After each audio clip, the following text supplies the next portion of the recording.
Hello everyone, it's Gary Ray Smith, the Knitting Man.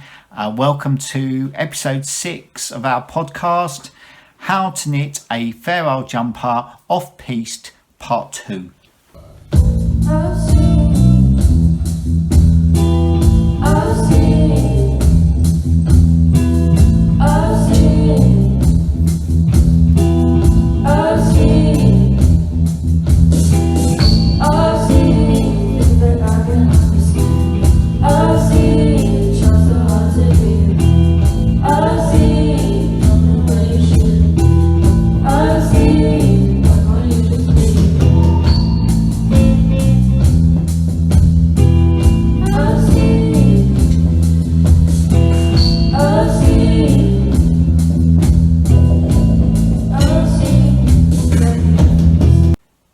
Hello and welcome back. Camera all right, Joe? Hovering. Can't see it. Yeah. Hello, and in this episode we are going to be looking at the hair blanket that we're going to start, and this week we're just going to look at the inspiration. So I'm going to go back to my initial, can I have that hair drawing, Joe? So we're going to go back to my initial inspirations for the hair pattern in the first place. We've got 3. Enjoy your birthday, atlases, and one of the original drawings. So, but what we're going to do is we can go back and talk about inspiration first, because it doesn't come out of nowhere. I usually start from somewhere, something that that wants to come out. So we'll talk about that. And as part of that, we'll be talking about the artists and illustrators that I like, that inspire me. And in actual fact, the artists and illustrators are usually a crossover. They're usually artists that are illustrators and illustrators that are artists, sort of thing. I don't know how that works out, but that generally works out that way for me. And then we are going to look at the off-piste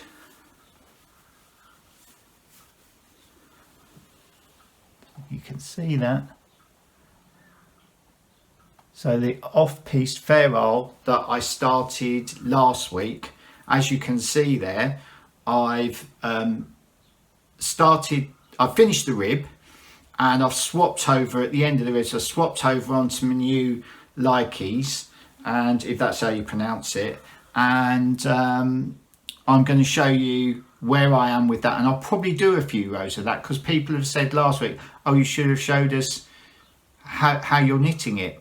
I wanted as well to talk about colour inspiration, because last week I went through some ideas about colour inspiration. For instance, I didn't even mention just all sort of reds and pinks and oranges all together, because they can look great.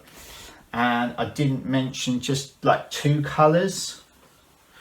So if you are knitting along with me on this off-piste, oh, that's the other thing that I need to talk about.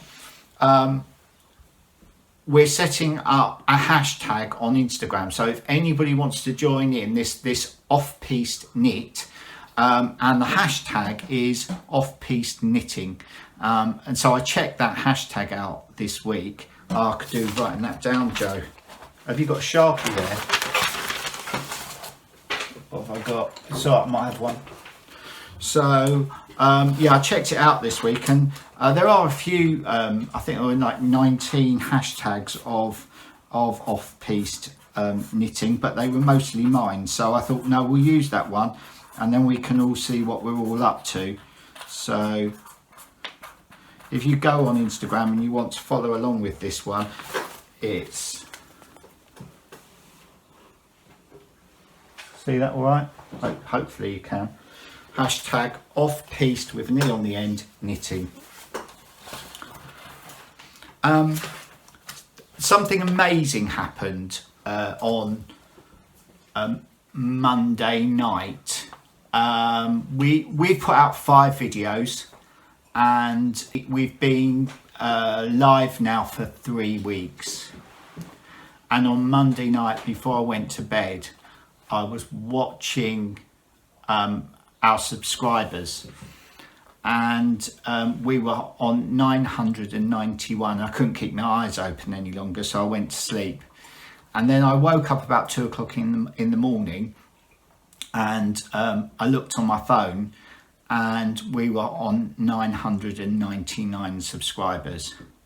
And as I looked at my phone, it ticked over to 1,000. So I'd just like to say thank you to you all. I mean, really, more than anything, it's you guys that have done that. And thank you all for all your comments. I've got loads of comments I want to go through today. And hopefully I've responded. I try to respond to every single comment, or Joe responds to every comment, or we respond together to every comment. But I have noticed, I've only noticed this recently, what happens is if you comment on YouTube and I write back to you and then you comment on my response, I don't see that response. So I'm sorry if I've missed any of your responses to my comments, but they're not flagged up for some reason. So if you're writing back to me, you probably want to start a new thread, if that makes sense, and then I'll definitely see it. I don't know if you've noticed that for this episode that I have tidied myself up a bit.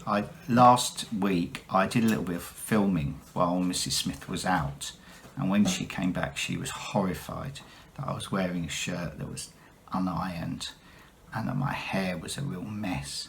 And she said to me, "Smith, you look like an unmade bed. You need to sort yourself out." So this week I'm all dapper. Don't know if you'd noticed, you picked up on it at all, but you know, there you go, just for her. So before I go any further and get told off, because she's hovering at the moment, mug of the week's actually cup of the week. And so we've got a Cornish ware cup here. Yeah, Cornish blue. Swig. Tea today. You probably noticed over my shoulder, last week we were talking about the way that I cut pattern up, and during the week I was looking for something else and I came across this in a box, and I don't know how old it is, quite old I would have thought, because when I first started knitting, I used to do a lot of this sort of crochet around the edges sort of stuff, and I've done less of that in recent years. Also, it's really chunky yarn, and it's got quite a lot of moth holes as well, so it's been around for a long time. I'm assuming it's 90s, early 90s maybe, don't know, could be a bit earlier. And also in there's some sparkly yarn, so what they used to be called fancy yarns. So there's sparkly yarn and there's all sorts in there, and it's really chunky. But I thought I'd get something out. I thought I'd get it out and show you, because it hasn't been cut up. So you've got complete patterns in lines across that. And I might wear it because it still fits me weirdly, because back then I was knitting sort of big, you know, it was the fashion to have sort of bigger stuff. And although I'm slightly heavier than I used to be, raised eyebrows, I can still fit in that. So you might actually see me in this episode wearing that a bit. So while we're on the question of pattern, I just wanted to talk about this one, which was hanging up at the back last week when I was talking about pattern. And what's interesting about this one is that the idea, the concept is that it's actually the same pattern going up through the jumper, but I've messed around with the colours that I've used for each of the patterns. So it's a repeat. So for instance, this one with the triangles has got these brown stripes either side of the red, and then when you get up here you just got the light blue, or you've got the line of yellow running through. So it's just one repeat there, from there to there, stacked, but each time I've started a row, I've decided what colour I'm going to do. So Mrs. Smith wanted clarification where I'm talking about, and it's more about my journey really with my fairisle knitting. So if we go back to the earliest piece of my fairisle knitting that I've got here, which is this, which we were talking about earlier, and as you can see, I'm trying different patterns, and I'm probably still making them up as I went along. You know, I'm not referring to anything, but you know, a lot of these sort of OXO type patterns, they're sort of a standard thing in fairisle. Yeah, so OXO there, and there's yeah, another OXO pattern going on there. So you know, I'm just trying out different patterns, but every pattern is being finished, and the yarn's really thick, and this was actually knitted flat. So you know, I wouldn't knit it flat these days. So you know, that you can tell that this is going back a long time. So then there's this transition. So this would be about 7 or 8 years old maybe, and I spoke about it earlier, or do I speak about it later? Can't remember. But so I've just got one pattern, which is that, and I'm using the same pattern as I'm moving up, and all I'm doing is changing the colours, and the differences there are all to do with colour change. It's the same pattern, every single inch and a half there, inch and a half pattern, same pattern, same pattern, same pattern, just different colours. And then we go to something that's more recent, so like this or this. I mean, this is probably where I started chopping up patterns, but this is a more recent piece of knitting where the patterns are all really heavily chopped up. So I just wanted to just go through that transition in my fairisle style, you know, that's developed just out of just knitting. You know, it's just something that's just developed, and maybe, you know, I wasn't necessarily aware that, you know, I was moving in a certain direction. I was just trying things out and seeing what worked and what didn't, and that seemed to have worked for me. So I hope that's clarified that for Mrs. Smith. Oh, thumbs up, lovely. Mrs. Smith's out of the room at the moment. I thought she's back. I was just going to show you my stash editions. I'm trying to keep them quiet from her. She's just gone off again. Let me just show you these. I picked these up this week. They are vintage ones. That's 1 ounce, 28 grams. Little vintage label there. There you go. Yeah, don't let her know if you see her, if anyone sees her. 50p each. I got 1, 2, 3, 4, 5 of those. Keep it to yourself. I just went out and got the other bits that I got this week. Old tins. I don't know if anybody else collects old tins. Increased value, more than 100 pins, and it's got loads of pins in there. This is an old tobacco tin. but it's nice because it's hinged. Get my watercolours in there. £2.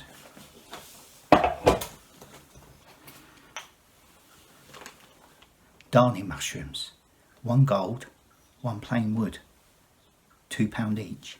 Don't tell her. You're like this. 4 of.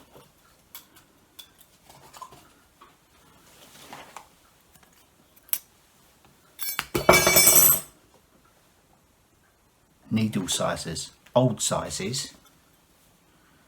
So the smallest is 24. They used to do it the wrong way round back in the day. I don't know. I don't know where these numbers came from. But 24 for the smallest, and the largest there is a 1, which is about what? I don't know what it is nowadays in real money, but like 6 mil or something like that. So then they're not much use to anybody really, but they're nice things. There you go. Anyway, if any of you see her, don't mention it. Sneak them in.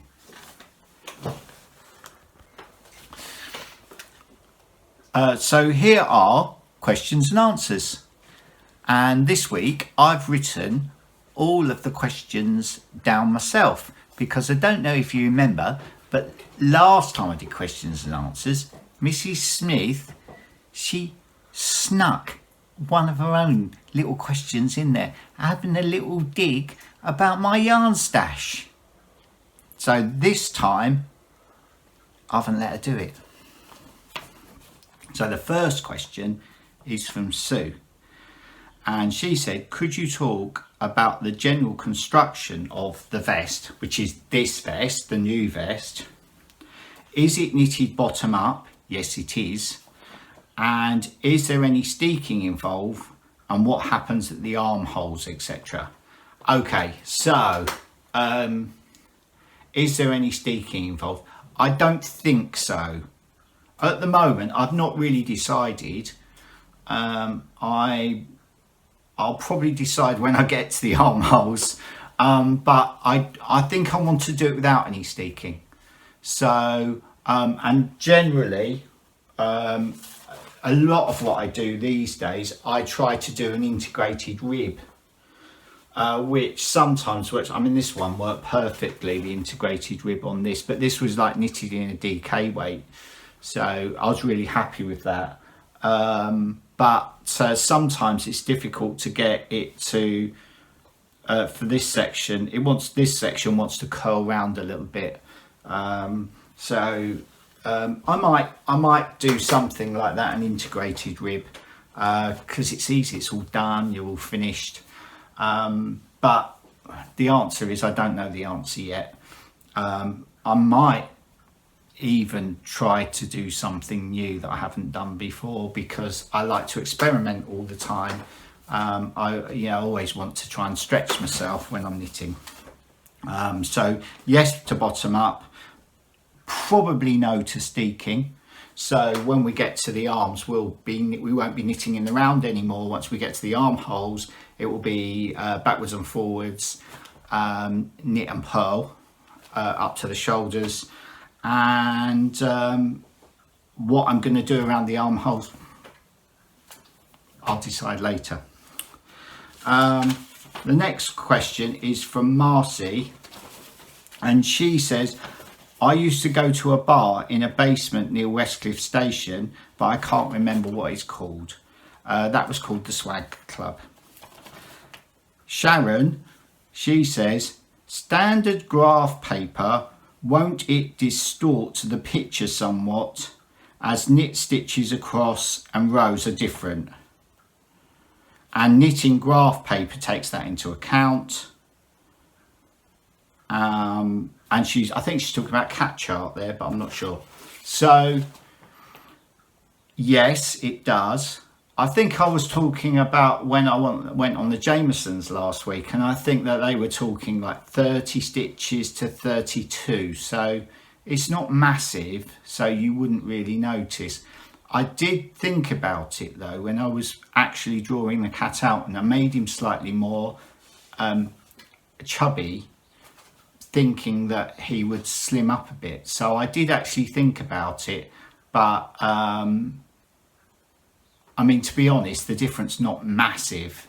So squares, you know, I tend to find squares are pretty good, but also with me, I like the fact that I can get a great big sheet like that, buy a great big sheet of graph paper in my local art store, and it's actually my favourite part. And people have said to me, you know, you can computerise that, you know, you can scan that in, and then you can put it into a computer program, and it will turn it into this lovely computerised version of your graph.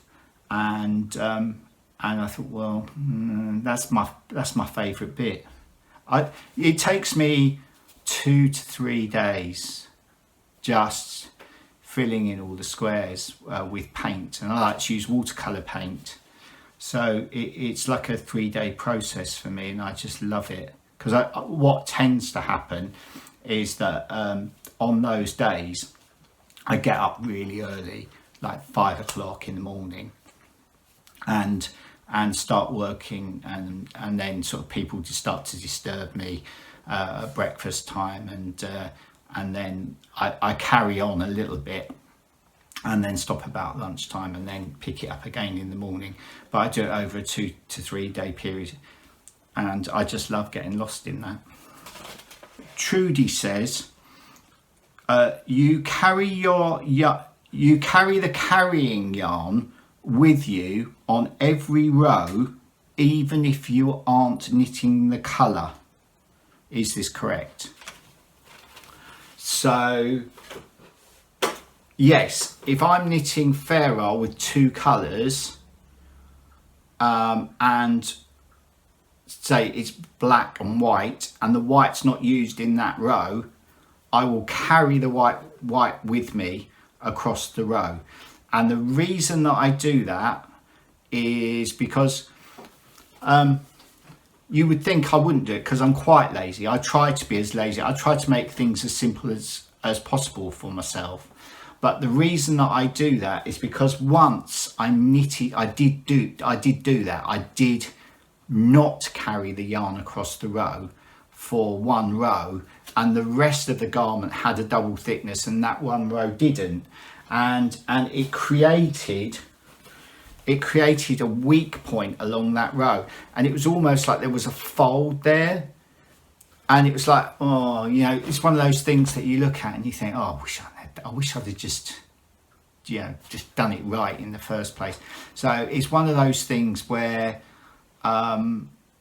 usually I'm pretty laid back. You know, if I make a mistake, I'm like, I'll let that go. But that was one of those things that really annoyed me once I'd finished the garment. So yes, I do always carry the yarn across the 2 rows. The next question is from Gary. It's not me, it's a different Gary. How do you join the various coloured yarns when you're knitting in the round? Are there lots of ends to sew in, or do you catch them too? The answer is yes, I catch them too. But maybe I'll do a little how-to today at some point, get Mrs. Smith to film me doing that, because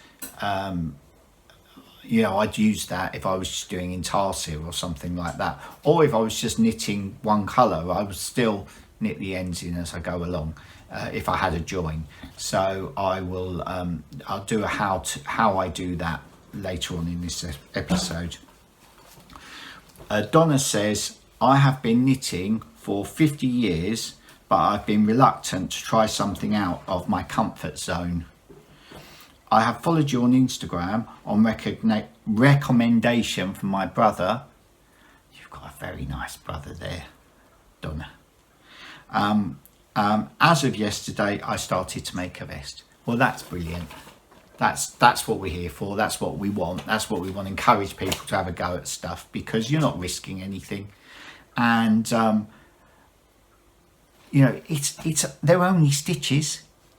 That's my favourite phrase. They're only stitches. So thanks for that, Donna, because that's really encouraging for us, because that's what we want to be doing, encouraging people to get out of their comfort zones, try a bit more colour work, and do things without a pattern, you know. Just try. You're not risking anything. Paula Hennitz asks, when you are done with your jumper and blanket, see, I can't read my own writing, Joe, series, could you please do a video on darning socks? Well, I could have written that question myself. Yes. Mrs. Smith will love that one, that episode. She'll be watching that over and over again, because she doesn't actually get to watch me do it very much. Darn socks in the dim light of the evenings when she's got her romantic mood lighting, candles and lamps, and I'm trying to work in the dark with yarns that are the same colour as the yarn I'm working with. I'm knitting away, 2 colours, black and a grey. There's not much tonal difference between them, and I can't see what I'm doing, but the mood lighting has to take priority.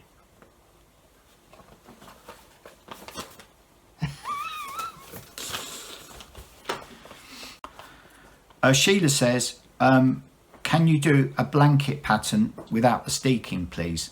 Well, all of my patterns could be knitted flat. I just suggest steeking because I think it's easier, or I find it easier. I mean, I know everyone won't. Joe, have you got a chart there that I can use as a... So when I'm knitting, because I'm knitting it in the round and steeking, I'm always looking at the front. So I'm always working that way. So I'm always looking at the front. So I don't have to, when I get to the end of the row, read the chart in reverse while I'm purling. I'm always knitting. I'm never purling. Well, except on the rib, but that doesn't count. But what it means is that, you know, I just keep going and going and going. You know, there's a tendency when you get to the end of a row, think, oh, stop, you know, I'll make a cup of tea, or, you know. But when you're knitting, you know, constantly in the round, it goes really fast and you knit really quickly. But that's my own personal preference. You know, if you wanted to knit them flat, you can knit them all flat. Yeah, you'd probably want to still do the crochet on the edges, so you want some extra stitches on the edges so that you could just fold them back. I would still do that, unless you want to use sort of some other method to get the edges nice. Yeah, I want to say something else there, but I can't remember what it was. Yes, I know. So, although it's my preference to knit in the round, there are some people who do, and what I mean, it's my preference because you can get you can read really complex patterns if you're doing it that way. But then there are people that I follow on Instagram and who are absolute masters of knitting things flat, I mean, I think their work puts me to shame, and one of those is called Type Knits, and it always amazes me that they haven't got like 100,000 followers. But Type Knits on Instagram, have a look, amazing work. And as I say, you know, makes me feel inadequate, the work they do. Oh, she does. Sally says, I've just got my cat poster and I can't wait to start, but I've just moved in and a lot of my stuff is still in boxes. Well, I feel for you, Sally, and I know exactly how it feels, because when we moved into this house, it was 5 years ago, a lot of my stuff was in boxes, and it's still in boxes. There's yarn, there's needles, lots of my lovely things, they're all in boxes, and one day I hope to get them all out. Yeah, Mrs. Smith will let me, but it's one of them things, isn't it? But I know how you feel. So I haven't had much time this week to talk about the hair project, which is the hair blanket project.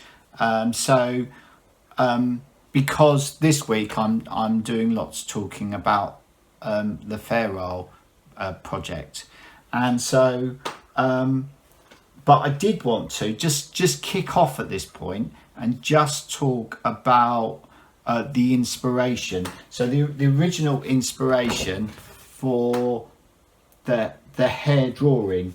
Now a lot of you will know the work of Kit Williams, and you'll know it from Masquerade, where that's Kit Williams on the back there. You'll know it from Masquerade, where he buried a golden hair, and everyone in about 1977 or 78 or something. So, and obviously he's a fine artist, but he's quite illustrational. So I mean, they're the kinds of people that I like. And his work is so beautiful. I mean, lovely stuff that he does. So that was the inspiration. We actually went to a maze, which was in a place called Bolton on the Water, which is in the Cotswolds. It's a beautiful village. The Dragonfly Maze, thank you. See, she does exist. And when we were there, I mean, obviously I've always been a big fan of Kit Williams anyway. But at that point, that's what triggered these initial drawings of the hair. So, I haven't taken them directly from his drawings. Because I mean, when you're trying to design something for knitting, his stuff's got so much detail in. You've got to decide what detail to keep and what not to keep, and really reduce it down. And you'll see when I come on to the painting part, and one of the reasons that I'm not using this is because I also want you to see how there's a lot of push and pull when I'm trying to convert a drawing to a chart. And when I say push and pull, what I mean is I put detail in and then I reduce detail down, simplify things, and then I might put it back in again, and then I simplify it, and I play around to see, what I can get away with, because you're trying to, you've got a very small area perhaps to create an eye in.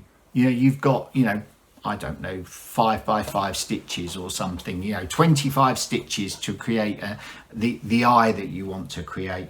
So that's the difficult part that I find about doing a picture knit is and also the other thing that when I do a picture knit is I don't want perfect shapes. So if I'm knitting a flower or a leaf, I want them to be sort of imperfect.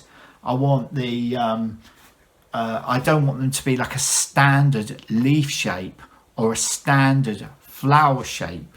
So apart from Kit Williams, who is, I mean, I just love the Englishness and also it's the craftsmanship. I'm big on that craftsmanship thing. I love that idea that he goes and locks himself in the shed at 8 o'clock in the morning, comes out at 5 o'clock at night. And he does it day in, day out. But another one of my favourites, and he's an artist and he's an illustrator, is John Patrick Byrne.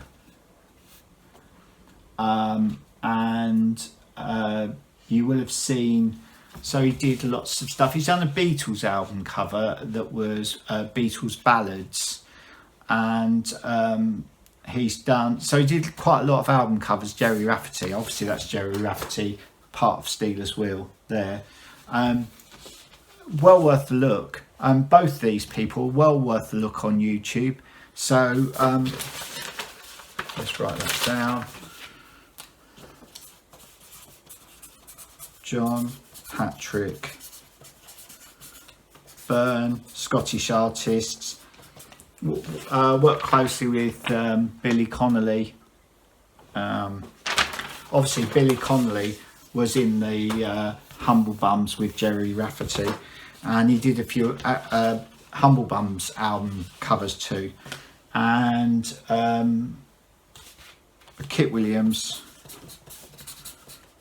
I'm writing it down, don't know why, because Kit Williams you can't really get wrong, but there you are, John Patrick Byrne and Kit Williams. So yeah, they're just a couple of the illustrators, artists that I really like. But in future episodes, no doubt I'll go through loads of influences, knitters, artists, designers, those sorts of things. So if you want me to talk about my influences in future episodes, leave the comments below. And if you've got any other comments, that'd be lovely. We love reading all your comments. And I do try to respond, or we both try to respond to all of your comments. If you're not subscribed, please subscribe, because that's the thing that's driving us to make more of these videos. And hit the like button and hit the bell button, please. Thank you very much. And now we're going to do Travels with My Yarn, and this time it was Arthur's 7th birthday, so we're in Helston.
So if you're wondering what a Sasquatch cake is, the Sasquatch cake that Mrs. Smith was making last week, you could see it there in the clips. Arthur's, it's actually called Sneaky Sasquatch, and it's a video game that younger kids play.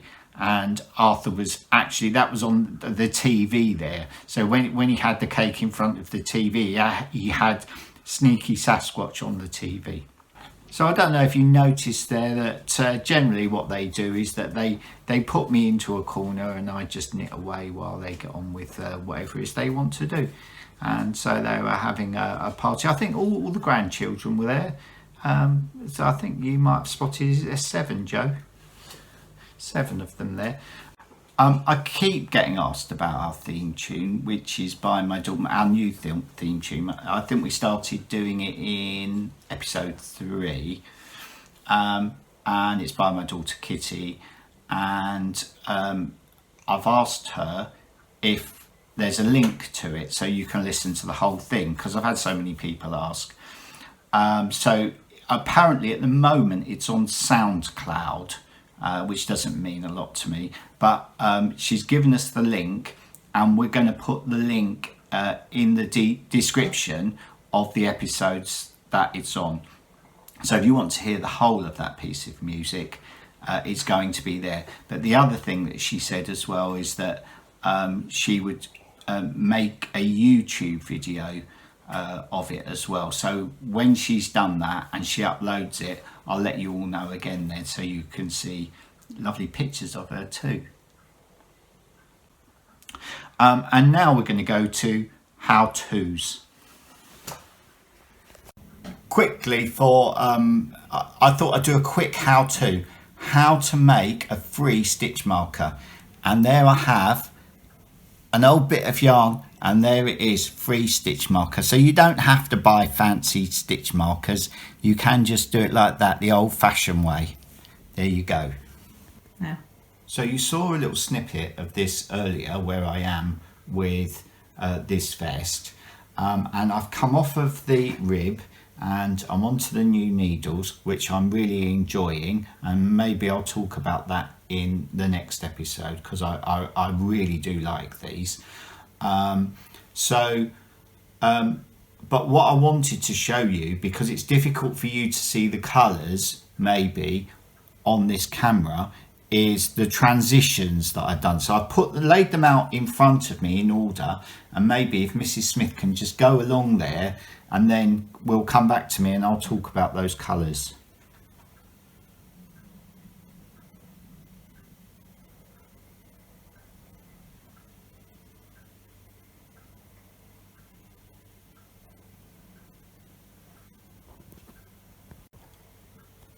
So as you can see, I've used, I think, 12 colours. The greys are very similar to each other, probably even as you can see them there, they're very similar to each other. But when you get close up to the knitting, it's evident that they're different greys. But I've used about 12 colours, and I think I'm on something like row 24, something like that. So I'm changing one of the colours, either the grey or the pinks, every 2 rows, if that makes sense. So one or other of the colours is being changed every 2 rows. So what I just wanted to say is that I've used fades here. So I've gone from a light pink, and if you just go on the pinks there, Joe. So I've gone from a light pink into a darker pink, into a brighter pink, into a red, into a mauve, and then I'm sort of going into purples. So I've kind of faded the colours as I've gone along. Now, you don't necessarily have to do that. You can jump. So sometimes, you know, I might go from, I'm picking up the two from either end. So I might go from that first pink to that and just do a jump. But sometimes I might decide to use a fade. So as we go through the process of knitting this, I'll kind of try to explain what's going on in my brain as I'm making all of these decisions.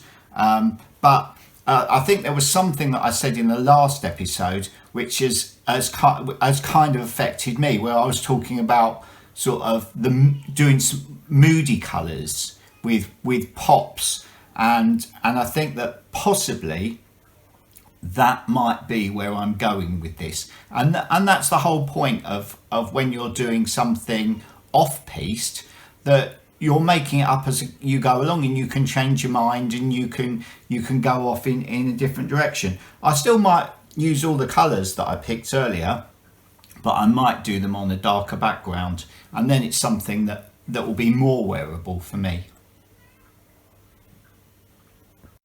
So I just want to quickly talk about how I've done the colour transition out of the rib, because I'm actually, so on this one here, this red one, you can see that I've got little sort of red triangles on top of every other rib.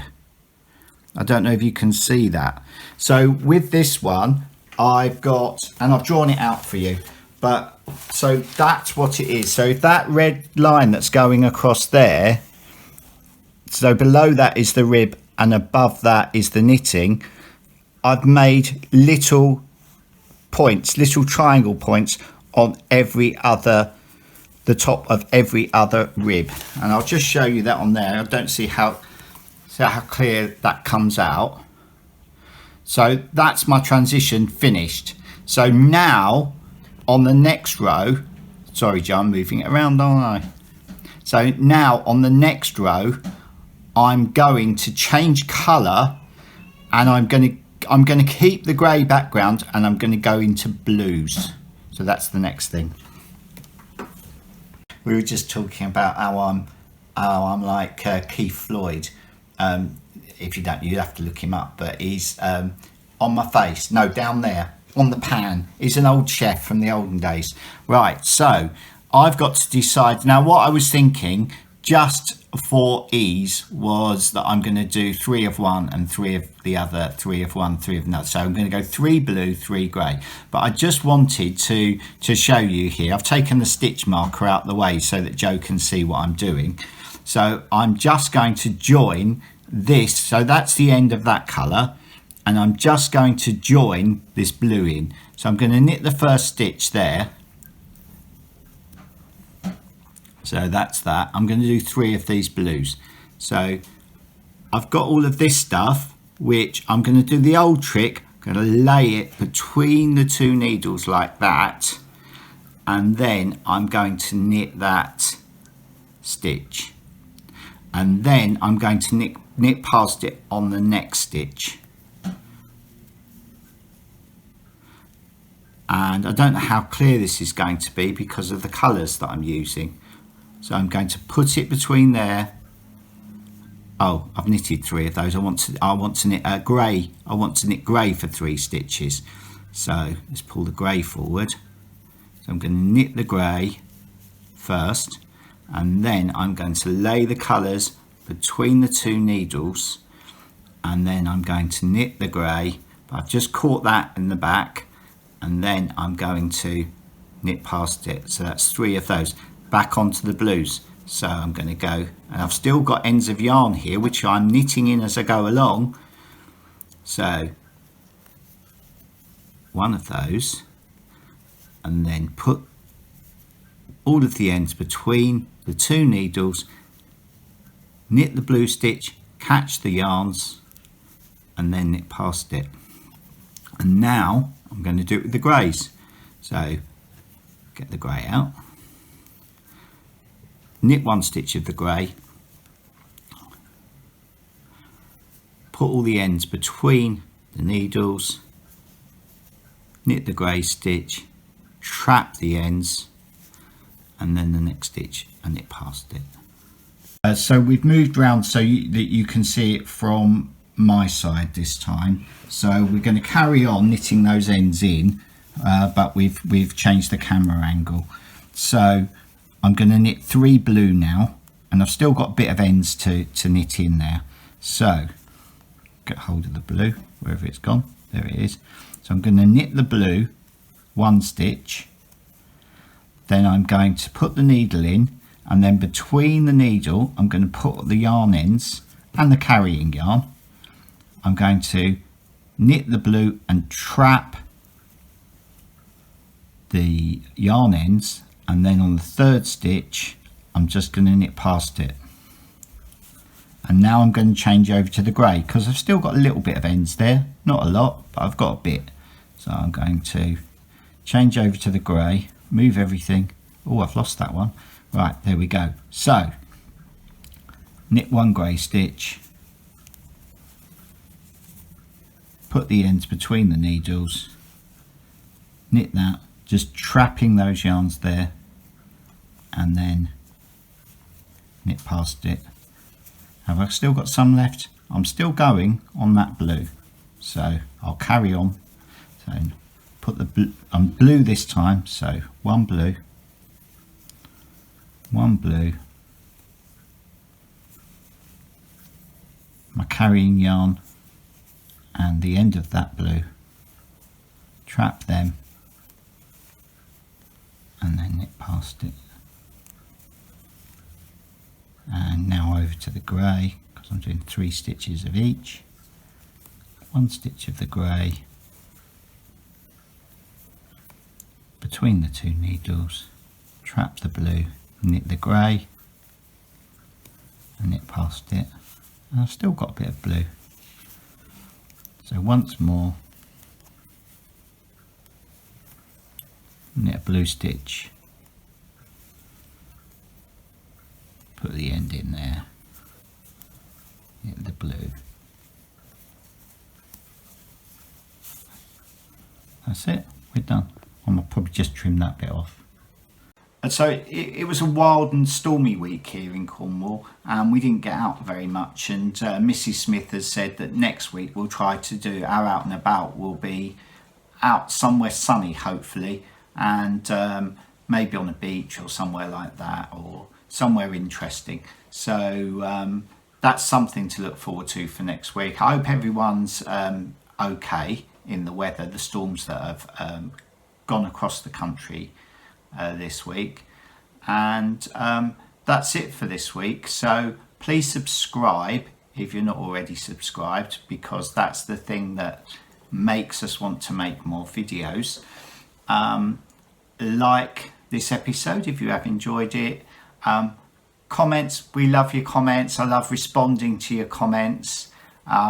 There's so many funny and interesting people out there. The comments are great. Every morning I come down, and it takes me an hour or two just to go through all the comments and respond to those, but I love it. And we'll see you next week.